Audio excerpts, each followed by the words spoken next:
Life in a world that keeps changing. Think that it's progress you make. Hello guys, welcome to my channel. So guys, I hope you're all fine, you're all healthy. Okay, so guys, आज ज़्यादा बात नहीं करूँगा. आज directly हम लोग एक topic पे आते हैं from the D block element. So guys, हम लोग ने डी ब्लॉक एलिमेंट के बारे में क्या क्या पढ़ा था. From the D block element, what you have studied till now. So what you have studied, like we have discussed about the electronic configurations, and also we have seen which groups comprises of D block elements, generally called D block elements. So generally we all know that group 3 to 12 will be considered as a D block element, or simply you can call it as transition element. Okay guys, so which element are called D block element? We all see the definitions here. So definition tells us that if an element has incompletely filled d orbital, or if an element has the last electron is filling in the d orbital, then it will be generally considered as a D block element. So what about, we all know that it is a metal. So metal has a tendency to what? It lose electrons. ठीक है. So metal का एक property है कि metal can lose electrons, as we have already studied in our lower classes also, that metals lose electrons. That is, we all know that if it lose electron, it will be termed as electropositive also. So generally metals are also said as electropositive also, that is electropositive elements. So group 1, group 2, then group 3 to 12, they are all metals, mostly all metals. So generally they are all have a tendency to lose electrons, that is electropositive character, you can say. What about the group 13 to group 18? Yes, also we will deal with some metals also, with some non-metals also, as well as with some metalloids also. Okay, so we'll go to that particular sections later or afterwards, but now we are dealing with D block elements. So what are called D block elements? The definition tells us that if the last electron entering in any one of the d orbital or d subshells or d orbitals, generally it will be called as D block element. What about that if it lose electrons? Because metals have tendency to lose electron when it forms a complex. So generally D block element generally forms a complex. You will see the complexes in a detailed way when you are studying the coordination compound. That is also after that D block element in class 12 only. So generally D block element में हम लोग ने ये सब चीज़ already पढ़ चुके थे या ऑलरेडी पढ़ा है हम लोग ने in our first video. Okay, if you don't have seen my first video, then just go to my channel and just check out. Okay, so check कर लो वहाँ से, तुम लोग को वहाँ से मिल जाएंगे वीडियोस. एक ही डी ब्लॉक एलिमेंट के ऊपर मैंने वीडियो डाला है, तो तुम लोग जाके उसको चीज़ को एक बार देख सकते हो. ठीक है गाइस, तो यहाँ पे आज हम लोग का जो टॉपिक है, that is will deal with 3D transition series. ठीक है, हम लोग एक एक करके पढ़ेंगे. ठीक है, कोई हम लोग का वो ऐसा नहीं है कि बहुत जल्दी जाना पड़ेगा ताकि तुम लोग का दिमाग से ऊपर चला जाए. ऐसा नहीं करूँगा मैं धीरे धीरे पढ़ाऊँगा. छोटा हो बट पार्ट करके मैं वो करूँगा, चिंता मत करो. तो generally our topic is that we will see the 3D transition series elements, because the D block elements, that is group 3 to 12, is divided into 4 subgroups, that is 3D, 4D, 5D and 6D. So today's our discussion is about 3D. I think it's not possible to cover all the concepts regarding 3D, like their oxidation states, then their complexes, then their chemistry also. Chemistry means their structures, what are the 3D transition series elements forming complex. So basically our focus for today's discussion is that what are the 3D transition series elements. So you all know that. So starting from the scandium only. So मैं यहाँ पे अच्छे से लिख रहा हूँ, तुम लोग को अच्छे से क्लियर हो जाएंगे. Scandium, then titanium, vanadium, chromium. Only I am writing the elements here, that is from 3D transition series. So scandium, titanium, vanadium, chromium, then manganese, iron, cobalt, nickel, copper and zinc. So these are the elements from 3D transition series. So we all know the atomic numbers of these elements. So scandium is 21, 22. Just go on increasing their atomic numbers one by one. Go on increasing plus 1. So 25, 26, 27, 28, 29 and 30. सो देख सकते हो मैंने यहाँ पे electronic कन्फिगरेशंस हर एक particular element का लिख डाला मैंने यहाँ पे, ठीक है। बहुत इजी है रिमेंबर करने में। सो यहाँ पे मैं एक बॉक्स बना रहा हूँ, ज़रूरत नहीं था फिर भी ज़रूरत पड़ सकता है, तो इसलिए मैंने पहले ही वो कर दिया, ठीक है। तो मुझे मिल गया, मुझे 3D टेंशन सीरीज के एलिमेंट्स मुझे मिल गया। तो मुझे आज देखना है इसका इलेक्ट्रॉनिक कन्फिगरेशंस। देखो इलेक्ट्रॉनिक कन्फिगरेशंस के लिए मैंने उस दिन भी तुम लोग को बोला था अबव प्रिंसिपल, ठीक है, जिसको हम लोग बोलते हैं building up principle. That is you have studied in class 1, that is class 11 you have studied. Okay, in class 11 you have studied about the above principle from the structure of the atom.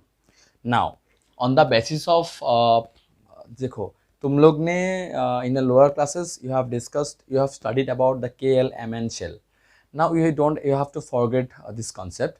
It's a basic concept you can say, but you can't explain all those elements by using KLMN shell. So for that the orbitals came, that is subshells you can say. So s orbitals, then p orbital, then d orbital, then f orbital. Now basically they are d block elements, so their last electron will be entered in any one of the d orbital first of all. So what about the scandium electronic configurations?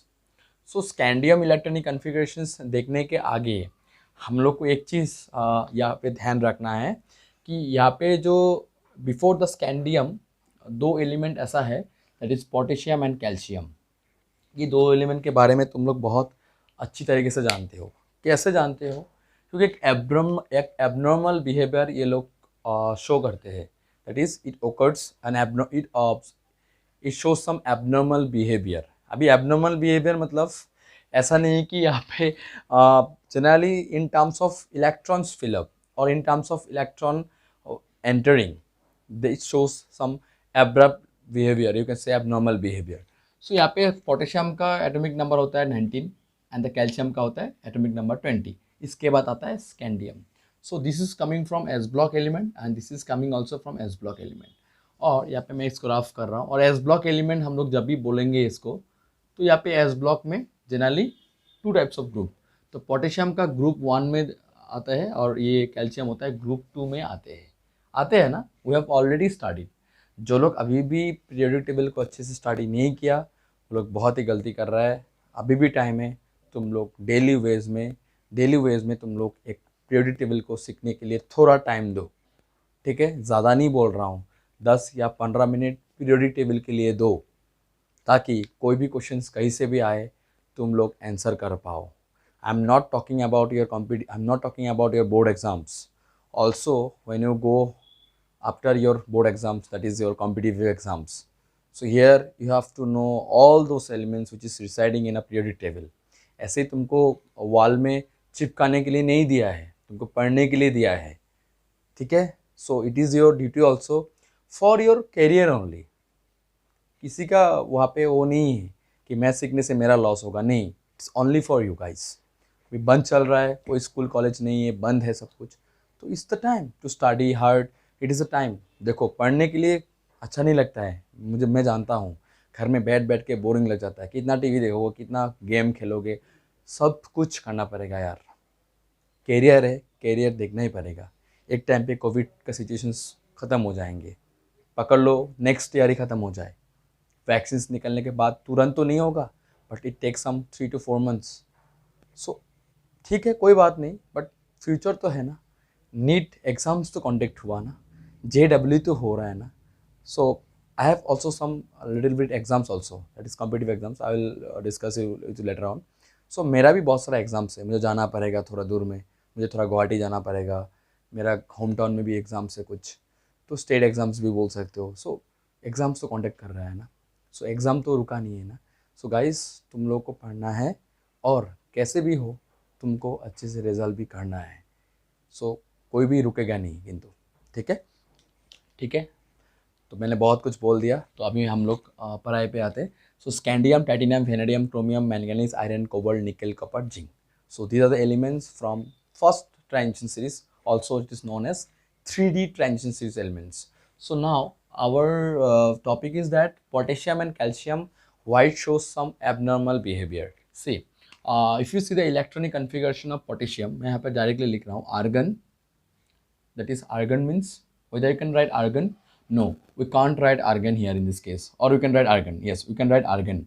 But before writing of argon, if you write it in a with showing some orbitals also, like filling of orbitals 1s2, 2s2, 2p6, then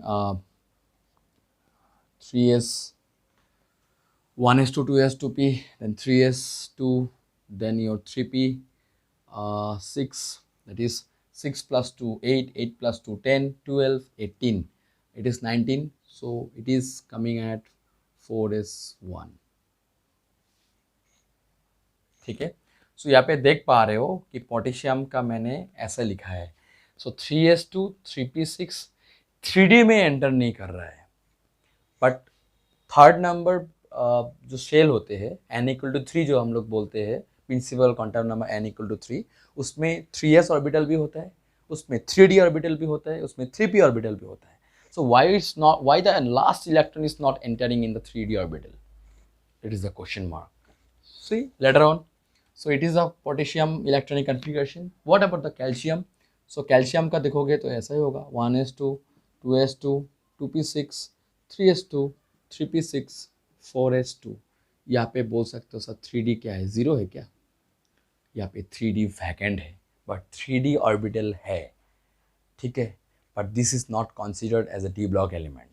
Why? Because the last electron entering in the s orbital. Why? So it is the case.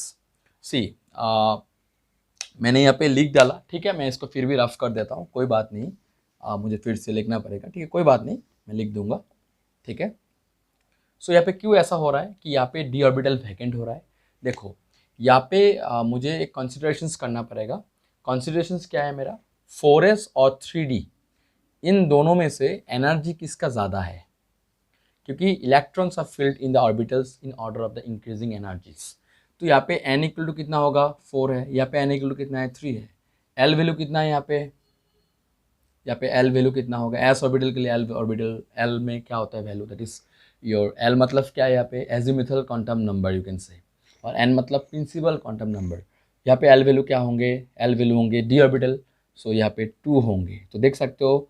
और n+L rule क्या होता है? n+L rule decides the energy, कि किस में कौन सा orbital energy ज़्यादा है, कौन सा ऑर्बिटल एनर्जी कम है. जिसका एनर्जी कम है वो आगे फिल अप होंगे, इसके बाद हायर ऑर्बिटल में जाएंगे, that is highest energy orbital.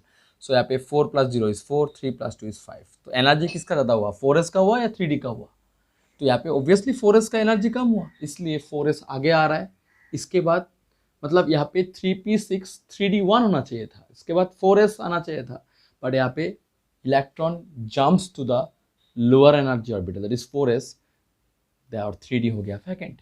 तो ऐसे करके पोटेशियम और कैल्शियम में ड्यू टू द एनर्जी बोल सकते हो.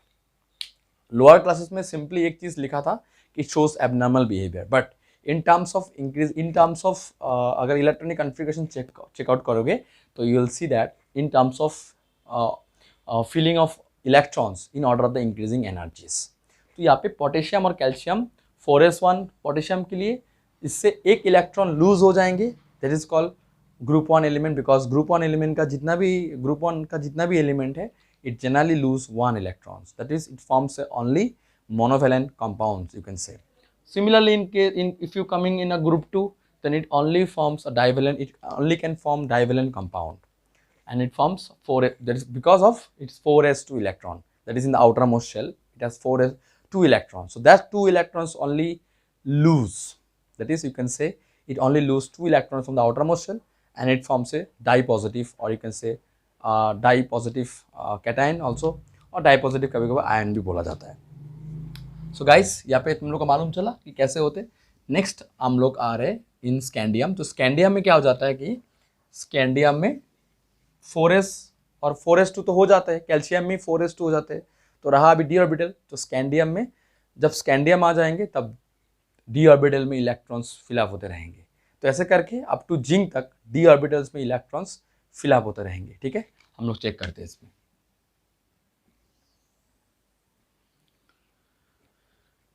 तो इसके आगे क्या क्या एलिमेंट था हम लोग का, स्कैंडियम था, टाइटेनियम था, वैनेडियम था, क्रोमियम था 24, 23, 22, 21।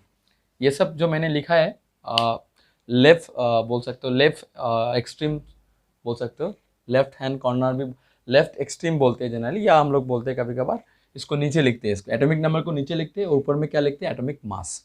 हम लोग ने सीखा था in class 11 again. So generally यहाँ पे स्कैंडियम का अगर मैं क्या देखता हूँ, इलेक्ट्रॉनिक कन्फिगरेशन, तो यहाँ पे ऑलरेडी हम लोग ने पढ़ के आया कि कैल्शियम में क्या होता है, जनरली कैल्शियम में ऑलरेडी 4s2 है। तो यहाँ पे जो नेक्स्ट जो एलिमेंट है that is called scandium after calcium, calcium का एटॉमिक नंबर 20 है और पोटेशियम का 19 है।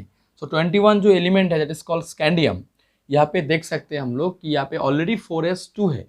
तो जो नेक्स्ट इलेक्ट्रॉन आएंगे वो कहाँ पे जाएंगे, 3D, जिसको हम लोग क्या बोलते थे, KLMn शेल जो था वहाँ पे KLM 8 इलेक्ट्रॉन होने के बाद ही तुरंत क्या हुआ, N में गया, बट M में कितना हो सकता है, मैक्सिमम 18।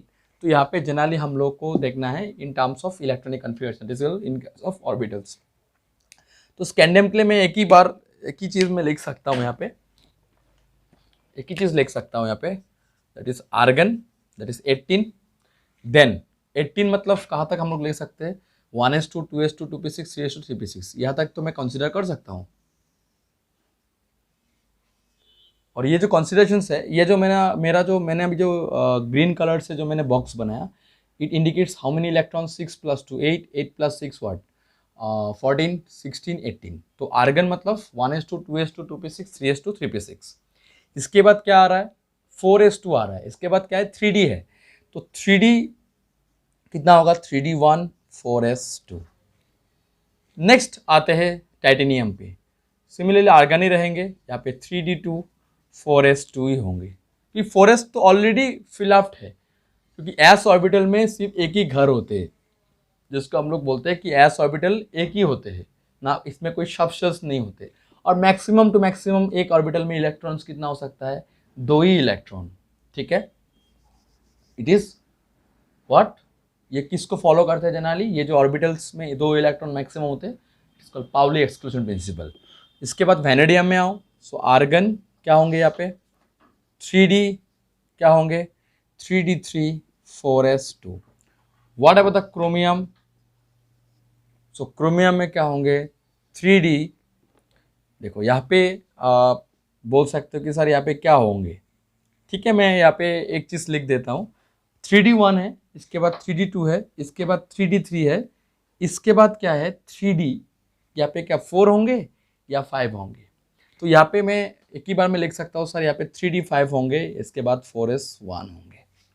अभी क्यों होगा ऐसा 3D5 4s1, मैं डिस्कस करूँगा थोड़ी देर बाद। इसके बाद मैंगनीज का देखो, मैंगनीज का कितना होगा, 3D5 4s2 होंगे। ठीक है, आयरन पे आओ, आर्गन क्या होंगे, 3D6 4s2। कोबाल्ट पे आओ, आर्गन 3D7 4s2 अगेन। निकल पे आओ, आर्गन 3D8 4s2। कॉपर पे आओ, आर्गन यहाँ पे क्या होंगे, यहाँ पे 3D10 4s1, और यहाँ पे जिंक में होगा 3D10 4s2। मैंने विदाउट यहाँ पे कोई मैंने रट्टा नहीं मारा। पहली बात, तुम लोग सोच सकते हो कि सर ने शायद रट्टा मार दिया, नहीं, यहाँ पे रट्टे मारने का चीज़ ही नहीं है। It is again I am saying you that it is my concept only. तो तुम लोग जब डिटेल्स में इसको स्टडी करोगे तो तुम लोगों को आराम से without any help from the source, कोई भी सोर्स के माध्यम, विदाउट सोर्स के माध्यम से भी तुम लोग इसको आराम से लिख सकते हो। It's very very easy. ठीक है, और एक चीज़ मैं बोल देना चाहता हूँ कि ये जो मैंगनीज देख रहे हो ना, Mn, ये जो एलिमेंट देख रहे हो मैंगनीज, ये वेरिएबल ऑक्सीडेशन स्टेट शो करते हैं, और डी ब्लॉक एलिमेंट में maximum to maximum oxidation state जो शो करते हैं ये होता है ऑस्मियम। +8 तक शो करते हैं ओस्मियम कॉम्प्लेक्स, ठीक है, और मैंगनीज +7 तक शो करते हैं। और एक कॉम्प्लेक्स है और एक कंपाउंड है जो हम लोग बहुत ज़्यादा डील करते हैं in when we are carrying some titrations, that is potassium permanganate KMnO4। और KMnO4 हम लोग ज़्यादातर एसिड और बेस टाइट्रेशंस में हम लोग यूज़ करते हैं, ठीक है। कहाँ पे यूज़ करते हैं हम लोग बाद में देखेंगे, बट ये चीज़ याद रखना कि KMnO4 एक ऐसा कंपाउंड है जिसमें मैंगनीज का +7 ऑक्सीजन स्टेट शो होते हैं, maximum oxygen state +7 first 3D tension series element में। बाकी का किंतु ऐसा नहीं है, मैक्सिमम ऑक्सीजन स्टेट +7 किसी का नहीं है एक्सेप्ट मैंगनीज, ठीक है। वो सब हम लोग डिस्कस करेंगे बाद में। Today our focus is that we are dealing with the electronic configurations, and the electronic configurations I have written in a board in a very easy manner, ठीक है। तो यहाँ पे एक चीज़ मैं बोलना चाहता हूँ, यहाँ पे क्रोमियम 3d5 क्यों हुआ और कॉपर क्यों 3d10 हो गया सर। तो यहाँ पे सर 3d8 के बाद आपने 3d10 क्यों लिखा, ये क्वेश्चन तुम लोग का दिमाग में आ सकता है कि सर ने 3d8 से 3d10 कैसे लिख दिया। और एक चीज़ यहाँ पे सर आपने 3d3 से 3d5 कैसे लिखा, ठीक है। मेरा कहने का मतलब है कि 3d3 से 3d5 कैसे हो गया, ठीक है, और 3d8 से 3d10 कैसे हुआ सर, ठीक है। ये क्वेश्चन हम लोग का दिमाग में आ सकता है कि सर ने कैसे लिख दिया, ठीक है। हम लोग चेक करते। सो यहाँ का इलेक्ट्रॉनिक कॉन्फ़िगरेशन हम लोग ने देखा। अभी हम लोग को particularly vanadium, chromium and the copper will take separately, ठीक है। इंडिविजुअली मैं अभी लेता हूँ, इसको मैं रफ कर सकता हूँ।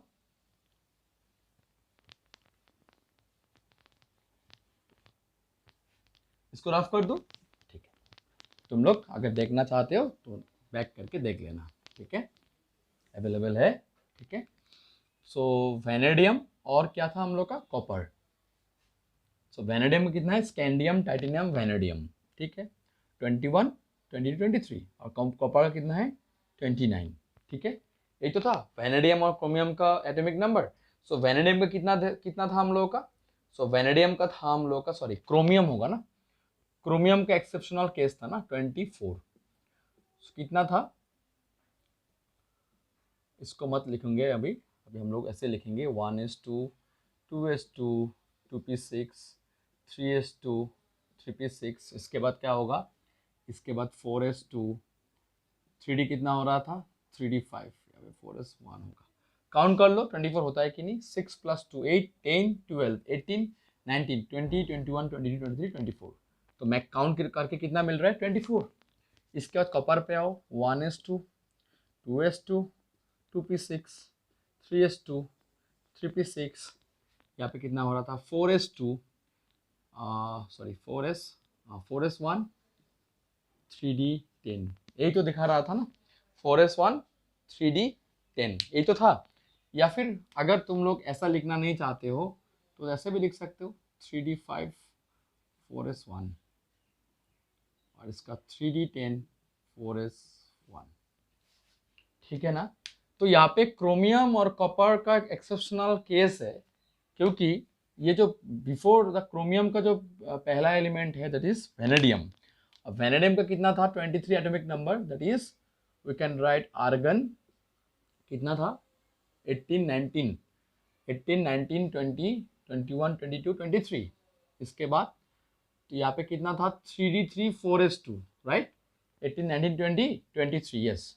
और कॉपर का जो प्रीवियस एलिमेंट था, कॉपर का पहले जो एलिमेंट था क्या था, scandium, titanium, vanadium, chromium, manganese, iron, cobalt, nickel, copper.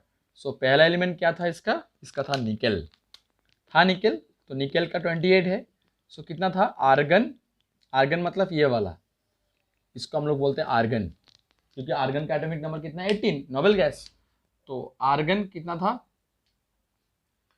Argon, सो आर्गन कितना था निकेल का, सो निकेल का आर्गन कितना था, 3d8, 4s2, यही था। तो 18 + 20, 28, यही तो था। तो यहाँ पे देख सकते हो, मैं और क्लियर कर देता हूँ यहाँ पे यहाँ पे देख सकते हो कि 3D8 था 3D10 बन गया, यहाँ पे 3D3 था 3D5 बन गया। कैसे बना, कैसे बना ये भाई, कैसे बना? यही तो क्वेश्चन है हम लोग का कि कैसे बना। तो यहाँ पे सिंपल सी बात है, क्योंकि हम लोग ने क्लास 11 में स्टडी किया था, क्या स्टडी किया था? Symmetrical distribution. सिमेट्रिकल डिस्ट्रीब्यूशन, ठीक है। यहाँ पे भी कुछ हुआ है जिसको बोलते हैं हम लोग सिमेट्रिकल डिस्ट्रीब्यूशंस बोल सकते हैं। अब ये सिमेट्रिकल डिस्ट्रीब्यूशंस होते क्या है यार? यहाँ पे सिमेट्रिकल डिस्ट्रीब्यूशंस क्या होते हैं? सिमेट्रिकल डिस्ट्रीब्यूशन मतलब एक स्टेबिलिटी, हम लोग बोलते हैं कि सिमेट्रिकल डिस्ट्रीब्यूशंस होने से वो कॉन्फ़िगरेशन स्टेबल हो जाते हैं, या बोल सकते हैं स्टेबिलिटी अचीव करेंगे। अभी कैसे अचीव करेंगे? क्यों देख सकते हो कि अगर 3D3 है तो 3D3 से 3D5 बन रहा है। ये देखो 3D5 बन रहा है, ये बंदा 3D5 बन रहा है। इसको 2 इलेक्ट्रॉन कहां से मिला यार? 3D3 के बाद तो 3D4 होता है सर, बट एक इलेक्ट्रॉन कहां से आया? 4s2 से आया भाई, इसलिए 4s1 है। एक इलेक्ट्रॉन s ऑर्बिटल से आया, एक इलेक्ट्रॉन तो गेन कर रहा है ना, एक इलेक्ट्रॉन तो उसका तो एटॉमिक नंबर बढ़ रहा है, that is number of electrons is gaining. So 3D3 से 3D4, एक इलेक्ट्रॉन s ऑर्बिटल से आया तो 3D5 बन गया। और 3D5 बनने का कारण क्या है? It leads to the half filled configuration. तो ये क्या क्या कॉन्फ़िगरेशन अचीव कर रहा है? Half filled configuration. और ये जो 3D10 गेन कर रहा है, ये 3D10 क्या है? ये कंप्लीटली फील्ड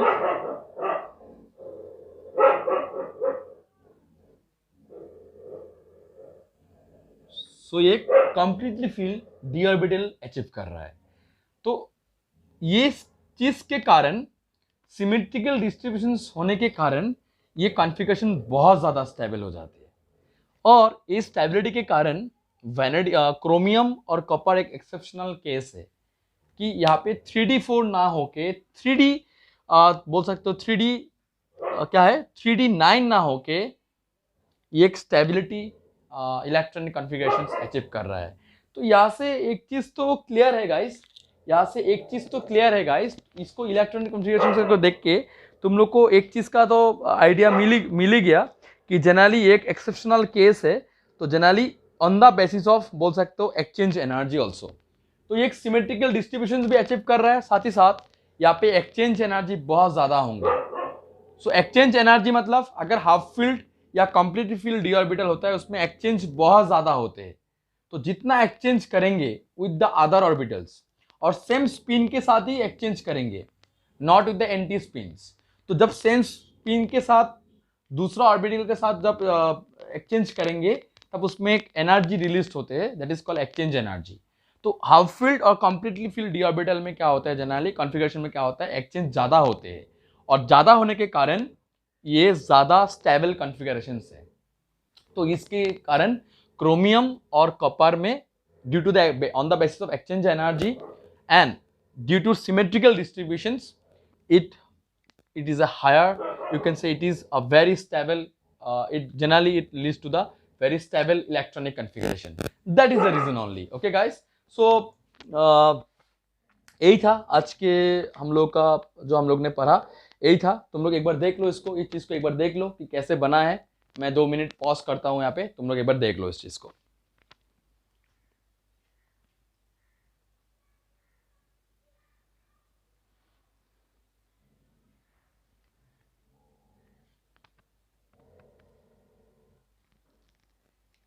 ठीक है, तो यहाँ पे तुम लोग का आइडिया मिला तो कैसे बन रहा है, तो देखा हम लोग ने, तो ये चीज था यहाँ पे।